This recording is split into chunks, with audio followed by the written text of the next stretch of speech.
You guys, you have already got the picture here. I was about to say, you know, I'm sure there's some disappointed people here. You know what? You know something? You know something? If you had told us 1 year ago that we were going to come in third in Iowa, we would have given anything for that. And you know something?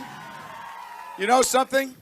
Not only are we going to New Hampshire, Tom Harkin, we're going to South Carolina and Oklahoma and Arizona and North Dakota and New Mexico. And we're going to California and Texas and New York. And we're going to South Dakota and Oregon and Washington and Michigan. And then we're going to Washington, D.C. to take back the White House. Yeah!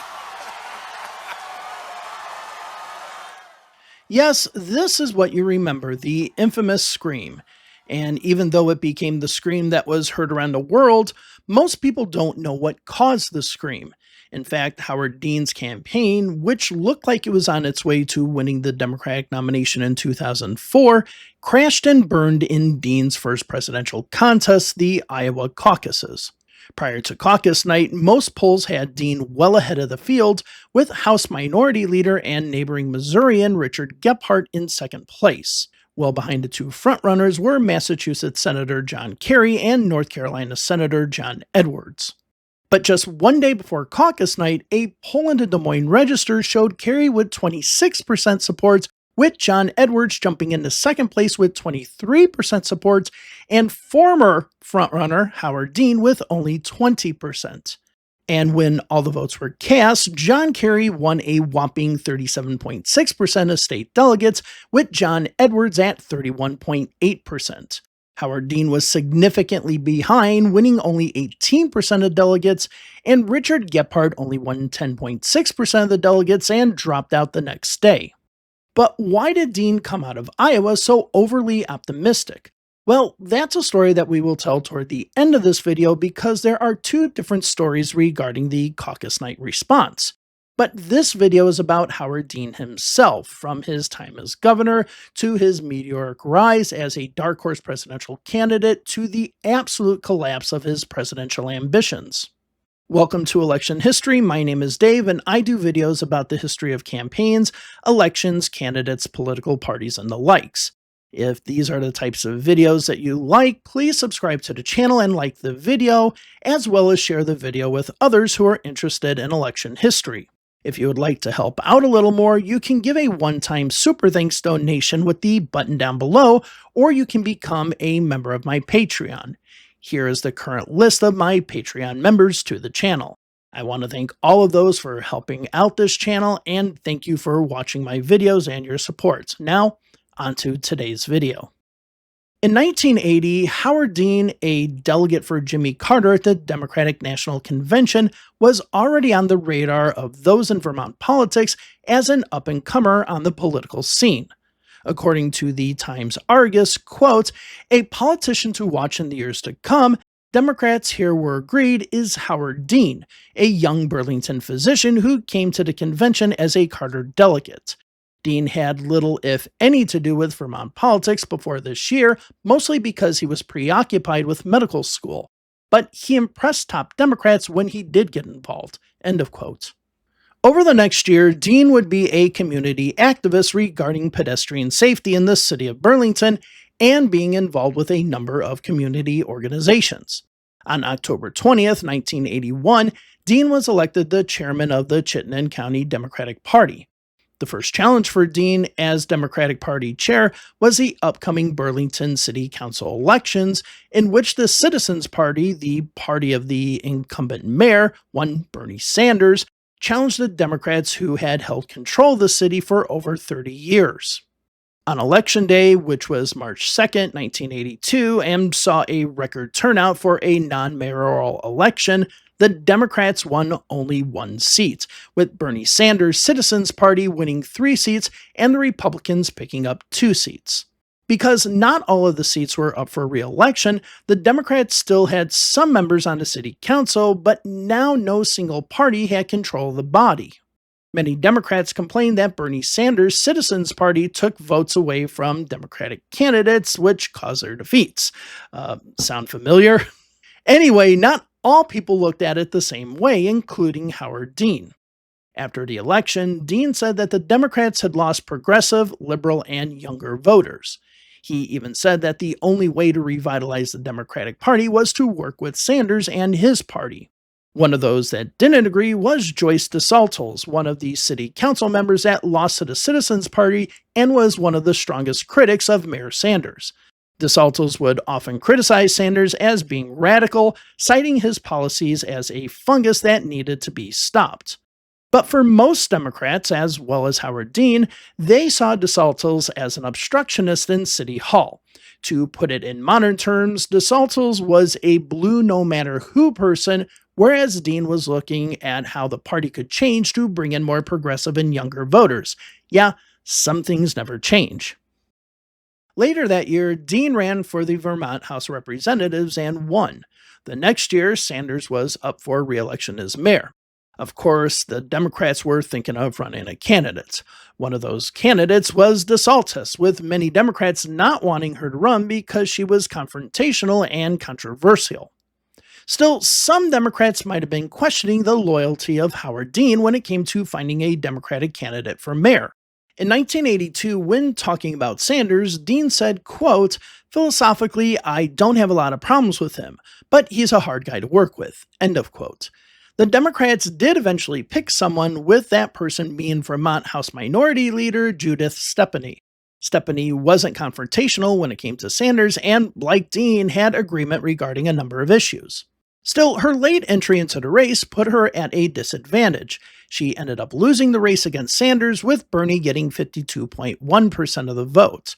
The important thing this time was that the Democrats could no longer use the Bernie Sanders was taking votes away from them argument, as he won a majority and not simply a plurality. After Bernie Sanders was re-elected, both Dean and Bernie had somewhat of a rivalry in Burlington politics.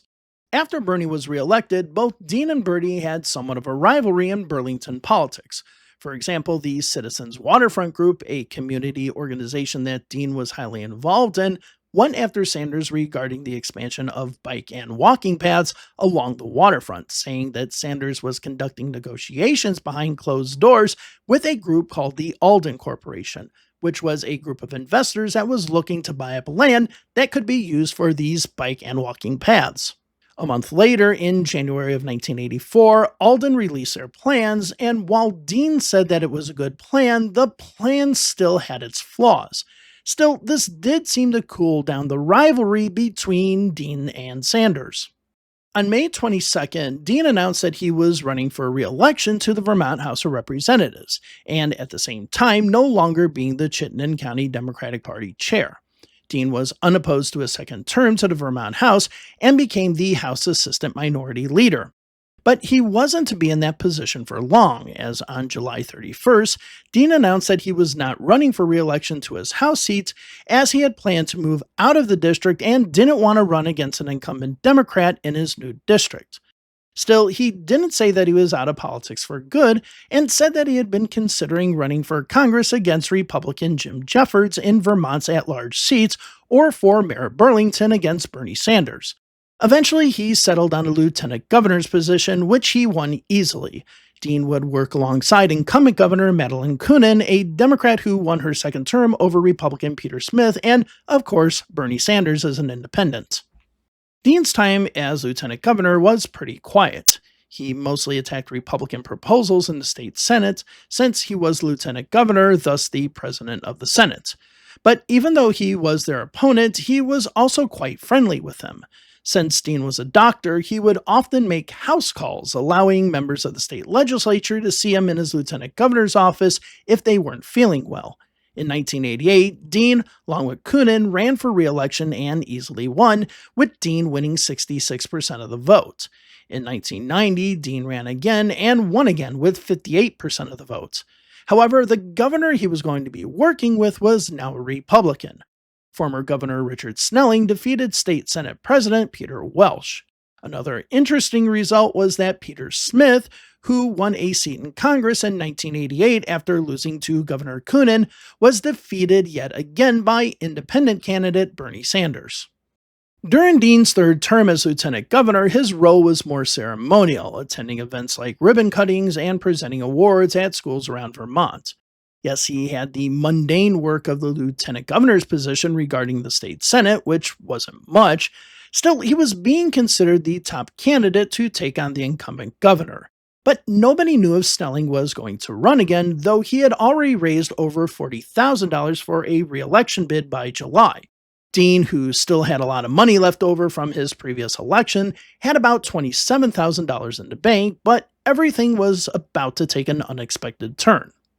On the night of August 13th, around 8 p.m., while adding chemicals to his pool, Governor Snelling died of a heart attack. His body wasn't discovered until 8 a.m. the next morning. Lieutenant Governor Howard Dean, who still had a medical practice, was attending to a patient when at 8:35 a.m. the next morning, Bruce Post, Director of Policy Research for the governor, called Dean to tell him about the governor's passing. As Dean prepared to go over to the State House, which was now his office, his wife Judith took over the duties of the medical practice. Dean arrived at the State House at 12:15 p.m. and reassured Snelling's staff that they didn't need to worry about losing their jobs. Dean was now the governor of the state and filled out the rest of Snelling's term. In 1992, Dean was to run in his own right. He was seen positively by many Vermonters and was expected to win the gubernatorial race easily. In early 1992, Dean endorsed Bill Clinton for president literally days after the Gennifer Flowers scandal. When asked about the scandal, Dean said, quote, "I don't think that he's mortally wounded. Let's see how he acquits himself." End of quote. Luckily for Dean, Clinton would go on to win the nomination and win the presidency. But not only did Clinton win the presidency, but he also won the state of Vermont. Historically, Vermont was highly Republican at the presidential level. Before Clinton, Lyndon Johnson in 1964 was the only Democrat to have won the state in its history. Even popular Franklin Delano Roosevelt lost the state 4 times. But since the late 1970s, Vermont was becoming more liberal, mostly because of the libertarian streak in the state turning more left, as well as other people from other parts of the Northeast settling in Vermont, with many of them being from the liberal city of New York. Since 1992, every Democratic candidate has won Vermont by double digits, with the exception of Al Gore, who won the state by 9.9%, so technically not double digits. With Clinton's momentous victory, Howard Dean also swept into office. Dean won 74.7% of the vote, the strongest performance ever for a Democrat and the strongest performance by either party since 1946. Dean would win in 1994 with 68.7%, in 1996 by 70.5%, in 1998 by a reduced 55.7%, and in 2000 by a further reduced 50.5%. During his time in office, he primarily focused on providing healthcare to the citizens of Vermont. Dean expanded healthcare services to lower-income residents, women, and children. These improvements also saw improvement in healthcare outcomes. These healthcare reforms led to praise by the people of Vermont as well as other Democratic governors. He would eventually become the chair of the National Governors Association. On the flip side, in 2000, Dean signed into law a bill which legalized same-sex civil unions. While this was still one step short of marriage, it was seen by many conservatives in the state as a step too far. But by that time, Vermont had become significantly more liberal. Still, while this opposition to civil unions didn't lead to Republican victories, it significantly cut into Democratic performance, with Howard Dean only winning 50.5% in the 2000 governor's race. Then Dean announced that he wasn't going to run for governor in 2002, with many political pundits in the state citing Dean's lower approval ratings, now in the mid-40s, as the main reason for not running for re-election. Those same pundits would also say that the reason for the low approval ratings was his signing of the civil unions bill into law. Now that Dean wasn't running for governor again, he started setting his sights on the presidency. Of course, he would be a long shot against Republican incumbent George W. Bush. Ever since September 11th, Bush's approval rating had never dipped below 60% in Gallup's approval rating poll. And in a hypothetical poll in Vermont in October of 2002, Dean would lose to Bush in his home state by 5%, with 45% voting for Bush and only 40% supporting Dean. Still, like in 1992, where many big-name Democrats were too afraid to take on the first President Bush, the same held true 10 years later. Therefore, this gave Dean an opportunity to jump ahead of the competition and get into the race early, forming his exploratory committee in May of 2002. At the same time that Dean was losing to Bush in his home state, the debate regarding the eventual Iraq War was front and center.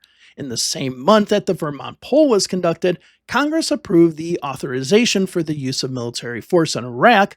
While many Americans were supportive of the resolution, many Democrats were against it. Howard Dean became one of the first people who strongly opposed any military action in Iraq. And of those who were considered major candidates for the Democratic nomination, such as Senators John Kerry, Joe Lieberman, and John Edwards, as well as Democratic House Leader Richard Gephardt, all voted for the authorization. Another potential major candidate was former NATO Supreme Commander Wesley Clark, who also supported the resolution, though still had some reservations. This made Dean the only potential serious candidate to oppose any military action against Iraq.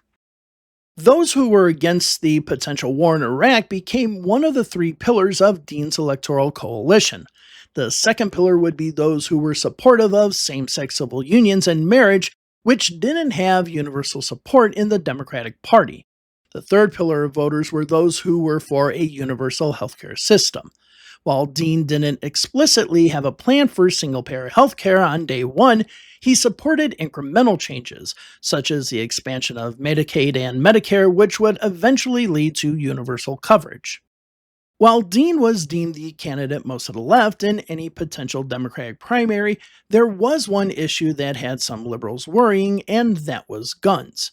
As with Bernie Sanders 12 years later, Dean was criticized for his centrist position on guns, which eventually earned him an A rating from the National Rifle Association.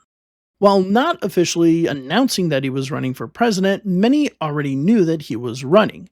And as with many candidates running for president, he was making stops in early primary and caucus states, such as Iowa, New Hampshire, and others. At the same time, he was forming his campaign team. So, who was on his team? Starting in January of 2003, Dean brought on media consultant Rick Ryder as his campaign manager. Ryder had experience on a number of Democratic presidential campaigns, including that of Gary Hart, Bill Clinton, and Bill Bradley. However, he wasn't to last in that position for long, as he was replaced by Ted Kennedy flunky Joe Trippi. And yes, if you haven't figured it out from my video about the 1980 Democratic primary, I don't like the people from Ted Kennedy's 1980 campaign.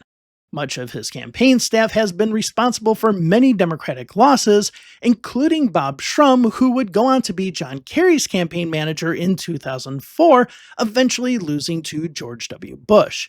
Honestly, the Kerry campaign was one of the worst-run campaigns in modern political history. Anyway, Joe Trippi was the campaign manager, and even though his record of failure is impressive, he revolutionized the way in which average Americans could donate online. More about this later.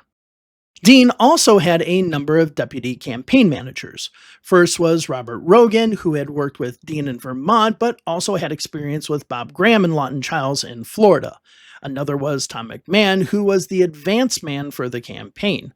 For those not involved with campaigns, the advance team is the team that makes sure everything is set up before a candidate arrives at an event. A third deputy campaign manager was Andy Pringle, who had been the campaign manager for another presidential candidate, former Illinois Senator Carol Moseley Braun, who dropped out in the middle of 2003 and endorsed Howard Dean.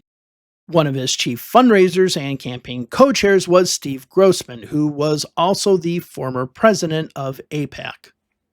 While Dean was not an announced candidate yet, he started hitting the campaign trail early, as most of the other potential candidates were currently elected officials, with the exception of Wesley Clark, Al Sharpton, and Carol Moseley Braun. Still, early on, it wasn't looking good for Dean. In one of the first polls conducted in Iowa by Zogby in late January, Dean was only at 2% in Iowa, tied with Al Sharpton. Leading the poll was Richard Gephardt at 19%, with Joe Lieberman at 17% and John Kerry at 11%. Even newly elected U.S. Senator John Edwards was at 5%, more than double the number of Howard Dean. So, what about the other candidates in the field? First, let's start with Richard Gephardt of Missouri, who was the House Minority Leader and had run for president previously in 1988. He was considered a traditional pro-union Democrat who, in the past, had been conservative on issues like abortion, but became more liberal the further he moved up the leadership ladder. Then you have Senator Joe Lieberman, who was the vice presidential candidate for Al Gore in 2000. He was a centrist Democrat and on many issues to the right of most Democratic voters. Also serving with Lieberman in the Senate was John Kerry of Massachusetts. Kerry's name had always been floated around as a potential candidate for president, but he never jumped into the race. He was your typical Massachusetts liberal, though very calculated when it came to issues like the Iraq War. Also in the Senate, and one of the lesser-known candidates was John Edwards of North Carolina. Edwards was seen as a Clinton-style moderate, but with no real experience to be president. He was probably the most consistent centrist candidate of the field. Interestingly enough, when he ran in 2008, he would probably be the furthest left candidate of any of the major candidates in the field. Another major candidate was Wesley Clark. Clark, as with Edwards, would run as a centrist and hoped to get military voters that had defected to the Republicans over the recent years onto his side. There were a few other minor candidates as well, such as Congressman and former Cleveland Mayor Dennis Kucinich, former Illinois Senator Carol Moseley Braun, and preacher Al Sharpton, who was easily the funniest candidate during the election. Seriously, just watch Sharpton in the debates. He was absolutely great. One candidate that would enter the race and then drop out before Iowa was Florida Senator Bob Graham. For some reason, people in his campaign thought that singing at campaign events would be a good idea. Now, back to Iowa. Dean's showing was so far poor. Still, using the 3 pillars that I mentioned earlier, he was able to start getting financial support from people who considered the Iraq War, healthcare, and gay rights their most important issue. Many of Dean's supporters started to be known as Deaniacs. On top of that, the Dean campaign made it easier to try to raise money by allowing anyone with an internet connection and a credit card to donate immediately to the campaign. This made it much easier to get small dollar donations.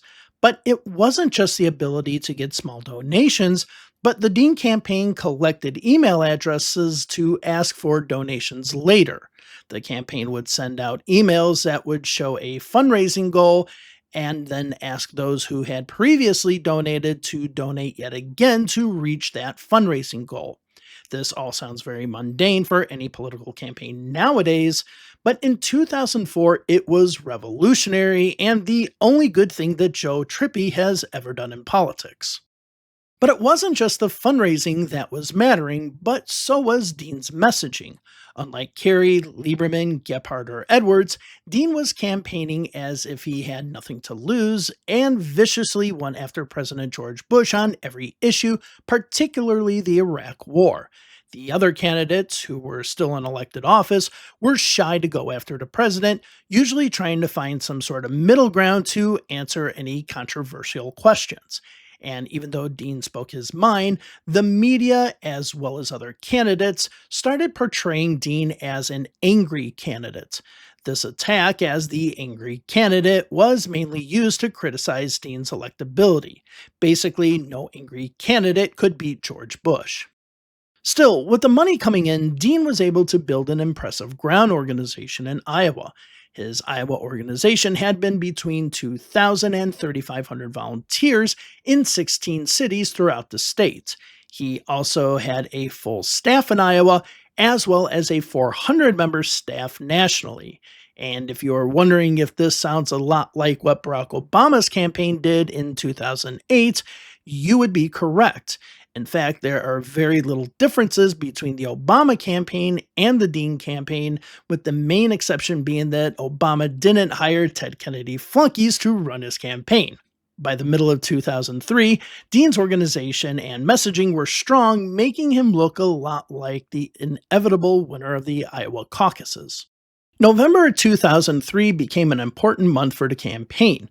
It first started off with a poll released on November 9th showing Richard Gephardt in the lead over Howard Dean by 7%. Gephardt had 27% in the state compared to 20% for Dean. John Kerry was a distant third at 15%, and John Edwards fourth with only 5% support in the state. But at the same time, Dean's campaign announced that they were refusing federal matching funds for their campaign. So, what does this mean? Well, a campaign can receive funds from the federal government matching what they had raised so far. But if they accepted these funds, the campaign was restricted on how much money a campaign could raise and spend. However, if a campaign refuses matching funds, they can raise and spend as much money as they want. This was the first election in which the refusal of matching funds became a prerequisite for having a viable presidential campaign. And even though Dean's campaign had raised about $25 million according to FEC reports, he asked his supporters in an online poll on November 6th if his campaign should accept matching funds or not. After 85% of those responding saying that they should not take matching funds, Dean announced on the 8th that he wouldn't do so. John Kerry followed a few days later with refusing to take matching funds. All other candidates did accept matching funds. But for Richard Gephardt, the momentum was ending quickly. Up to this time, his support in the state relied almost entirely on union support. But on November 12th, two of the biggest unions, the American Federation of State, County, and Municipal Employees, or AFSCME, and the Service Employees International Union, or SEIU, endorsed Howard Dean, with the AFL-CIO remaining neutral in the race. This dealt a fatal blow to the Gephardt campaign, of which he would never recover. And on December 9th, the biggest endorsement of them all came, which was that of Vice President Al Gore, who endorsed Howard Dean. Up till now, Dean's endorsements were mostly smaller politicians and local party officials, along with celebrities like Martin Sheen and Rob Reiner. Gore's endorsement, along with Dean's fundraising totals and on-the-ground organization in multiple states, showed that he was truly a serious candidate. Gore stated that Dean was the only candidate that was talking about the Iraq War issue seriously, which was the reason why he endorsed Dean. But as caucus night neared, the focus of the Democratic primary started to shift. Yes, Dean was able to get the support of big-name Democrats, mostly because of his progressive views and opposition to the Iraq War. But the media and Dean's opponents started talking about electability. First, many talked about how his views were just too progressive to win in a general election. But the biggest question that was raised was whether a small state governor that nobody had really heard of before the primaries, who many perceived as having an anger problem, would be electable against President George Bush. Granted, Dean didn't have an anger problem, but as mentioned earlier, the media and his opponents were able to spin it that way. In a poll just a few days before the primary, it showed that the attacks were working. Dean slipped down to third place in the Iowa poll, which now showed Senator John Kerry in first place with 26% support and Senator John Edwards at 23% support. Howard Dean was now third at 20%, with Richard Gephardt at 18%. But it wasn't just the electability question, but also questionable statements that Dean made which didn't play well in the early northern states. In early November, Dean said that he wanted to be the candidate for, quote, guys with Confederate flags on their pickup trucks, end of quote. He later rolled back these remarks after huge backlash from other candidates as well as his own supporters. On caucus night, which was January 19th, 2004, it was anybody's guess who was going to win. With Dean's numbers dropping a few days earlier, most expected there to be an upset win for John Kerry. However, the shift was massive. When all the state delegates were allocated on caucus night, Kerry won 37.6% of the delegates to the state convention, with North Carolina Senator John Edwards winning 31.8%. Howard Dean was significantly behind in third place at 18%, with Richard Gephardt at 10.6%. Gephardt would drop out the next day. Of course, what we're going to talk about next is what everybody remembers, which is the Scream. Why the scream happened and who is responsible for the scream has been a back and forth for many years. There seem to be three major people involved: Howard Dean, campaign manager Joe Trippi, and Iowa Senator Tom Harkin. After it was known that Dean was going to have a horrible result, he asked both Trippi and Harkin what he should do when he went out on stage. Both Dean and Trippi agreed that Harkin told Dean to take off his jacket, roll up his sleeves, and just, as Trippi said, quote, let her rip, end of quote. As for Trippi, the story has been different over the years. He's mostly on record as saying, quote, they're down, go out there and give them hell, end of quote. But in recent accounts, Trippi has backpedaled, saying that people were down, but not acknowledging that he said the give them hell part. It's almost like he's trying to shift blame to Tom Harkin over the years. Still, Dean got on stage and, well, you know. You guys, you have already got the picture here. I was about to say, I'm sure there's some disappointed people here. You know what? You know something? You know something? If you had told us 1 year ago that we were going to come in third in Iowa, we would have given anything for that. And you know something? You know something? Not only are we going to New Hampshire, Tom Harkin, we're going to South Carolina and Oklahoma and Arizona and North Dakota and New Mexico. And we're going to California and Texas and New York.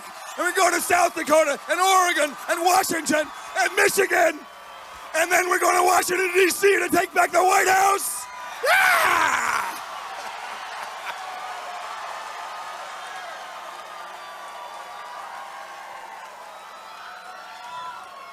Of course, a lot of people were talking about the scream, but people who years later would simply only know the meme don't know the backstory. Just a few weeks before the caucuses, Dean was supposed to win, and by a decent amount as well.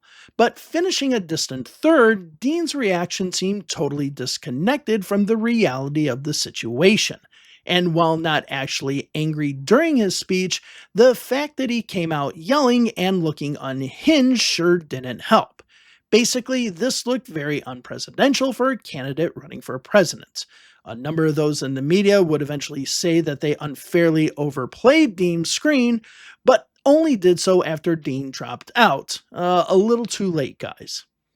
Iowa was a caucus, but the first primary was in New Hampshire 8 days later on January 27th. Unlike Iowa, which only had Richard Gephardt as a regional candidate, which didn't help, both Dean and Carey were from neighboring states. In mid-October, Dean was dominating the field with a poll conducted by the Concord Monitor showing Dean with 33%, with Carey in second with 18%. By the time the primary came, Carey had surpassed Dean, but it was still somewhat close, with Carey polling at 35% to Dean's 25% in the last American Research poll that was a tracking poll before the election. If Dean could pull off a victory in New Hampshire, his campaign would be back on track. But the problem was that a lot of the money that Dean had raised had been spent in Iowa and New Hampshire. If his campaign had nothing to show for it, then his campaign would be in serious jeopardy. Furthermore, for all the candidates, if John Kerry won the first two contests, it would be hard to see how he could lose the nomination.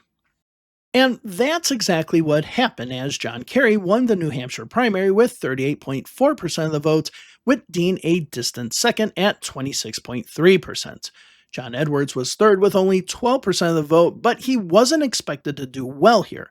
His strongest contest would be a week later in what was called Mini Tuesday, which had the primaries of Arizona, Delaware, Missouri, Oklahoma, and South Carolina, with caucuses in New Mexico and North Dakota.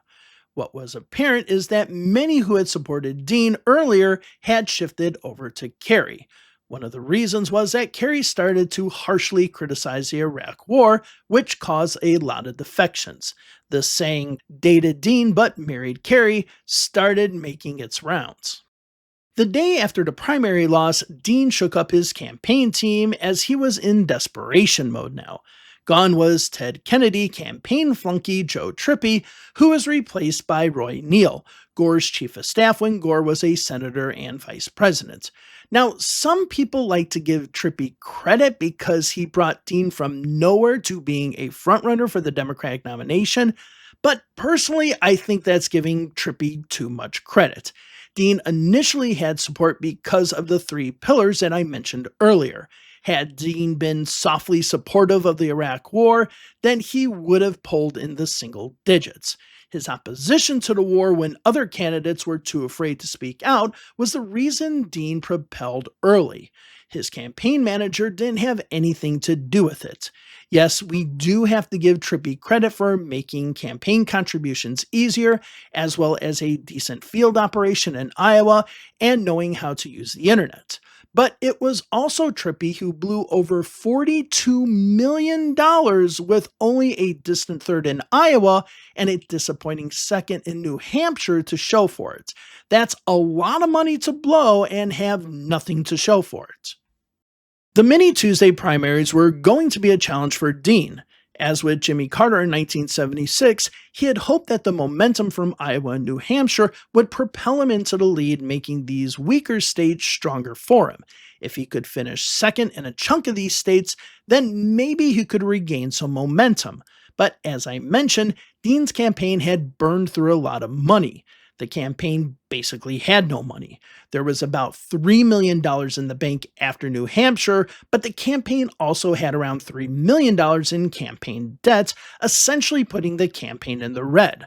This meant that, along with Trippy's departure, Dean had to fire about half of the campaign staff, as well as cancel ad buys in the upcoming primaries and caucuses.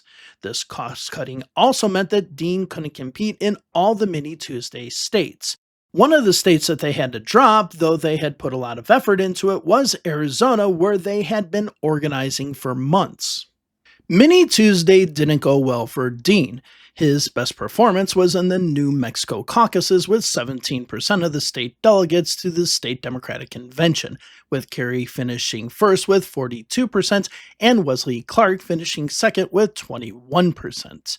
In fact, Dean finished third or worse in every Mini Tuesday contest, with Kerry finishing first in 5 of them, Wesley Clark winning Oklahoma over John Edwards by only 0.5%, and Edwards winning South Carolina, the state where he was born.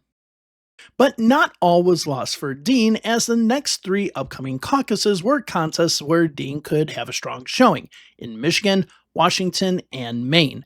In Michigan, it was a semi-open caucus which allowed independents to vote. He hoped that anti-war independents would turn up for him in the caucus. As for Washington, the state had always been strongly progressive, and Dean was still the only serious progressive candidate in the contest. As for Maine, since it was a small state, the campaign, which was getting smaller by the day, felt that they could compete with Kerry since it was a cheap media market. In all 3 of these contests, Dean finished second, significantly ahead of John Edwards and Wesley Clark. Still, he was well behind John Kerry, who had won at least by 18% in each contest.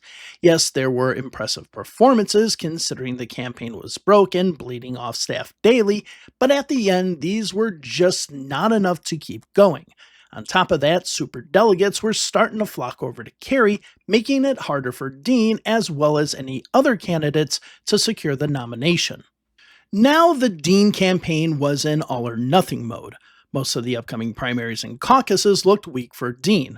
Tennessee and Virginia, which were 2 days after the main caucuses, were expected to be Kerry-Edwards-Clark contests. In Nevada, Dean finished a distant second place behind Kerry, only winning 17% of the vote and 2 of Nevada's 20 delegates. With that, Dean put all of his eggs into Wisconsin, the last state that he thought that he had a chance. Traditionally in Democratic primaries, Wisconsin had voted against liberal Massachusetts Catholic candidates, with all 3 Kennedy brothers either losing or underperforming in the state. But it wasn't just Dean putting all of his time in Wisconsin, but so was John Edwards. A poll released on February 11th showed that it was an uphill battle in Wisconsin. In a Milwaukee Journal Sentinel poll, Kerry was polling at 45% to 13% for Wesley Clark, 12% for Howard Dean, and 9% for John Edwards. But on the same day the poll was released, Wesley Clark dropped out of the race, with most of his support swinging over to John Edwards. This was a huge blow to Dean. Yes, he was expected to finish third in a four-way race, but now finishing third in a three-way contest was not good. When asked if he would drop out after Wisconsin if he performed poorly, Dean said, quote, "You'll find out on Wednesday," end of quote. The Wisconsin primary was held on February 17th, and the results were surprising. But unfortunately for Dean, that wasn't a good thing. John Kerry did win the primary with 40% of the vote and 30 delegates, with John Edwards winning 34% of the vote and 24 delegates. Dean was a distant third place with 18% of the votes and winning 13 delegates. This result showed two things. First was that Kerry wasn't able to secure the nomination quite yet, but that second, that it was John Edwards that was now seen as the clear anti-Kerry candidate, not Dean. Essentially, Dean had no pathway to victory. The next day, on February 18th, Howard Dean suspended his campaign in Burlington, essentially dropping out of the Democratic nomination for president. During his roller coaster campaign, he was known for his online presence, his ability to build grassroots organizations, especially on newly formed platforms like Meetup, revolutionizing campaign finance, as well as the Scream. But even though he was out of the campaign, he didn't want his movement to die off. His campaign collected a lot of money, emails, personal contact information, and other things to start a strong grassroots organization. After the campaign, the Dean for America campaign ceased to be, and Democracy for America was born, focusing on helping progressive Democrats. After John Kerry lost in the 2004 general election to George Bush, Dean decided to run for chair of the Democratic National Committee. Now, one thing that I want to mention is that Dean, while maybe considered an outsider candidate, was still part of the Democratic Party establishment. You don't become the chair of the National Governors Association as an outsider. So I think that the outsider campaign moniker was basically a misnomer. Anyway, many in Democratic Party circles noticed that Dean was able to raise money, build a grassroots organization, and continue to be influential in Democratic politics after dropping out, further showing that it had less to do with Joe Trippi and more to do with Dean's appeal to progressives. Okay, enough beating up on Trippi since we are basically at the end of this video. Dean ran for the DNC chair against Simon Rosenberg, someone who I have even less love for than Joe Trippi. Check out my Substack for that whole story. Okay, Dave, stop beating up on people. Okay, anyway, Dean became the chair of the Democratic National Committee in 2005, which was followed by one of the best Democratic performances in the 2006 midterm elections for the Democrats for some time. Dean also implemented a 50-state strategy, which sought to expand the Democratic Party's influence beyond just Democratic strongholds. In 2009, he was replaced by Tim Kaine as DNC chair. And that's it. We're at the end of today's video. If you did like this video, please subscribe to the channel and like the video and comment down below if there are any races that you're interested in seeing. Though I will admit that list is getting very, very long. It is going to be nearly impossible for me to get through all of them. But sometimes something trips me and I'm like, I might do that. So please go ahead and comment down below. Also, if you would like to become a Patreon member, the link is down below in the description. You get early access to videos as well as higher members getting certain gifts and other things from the channel. So thank you all very much. Have a wonderful day wherever it is you are, and I will see you in the next video. Bye-bye.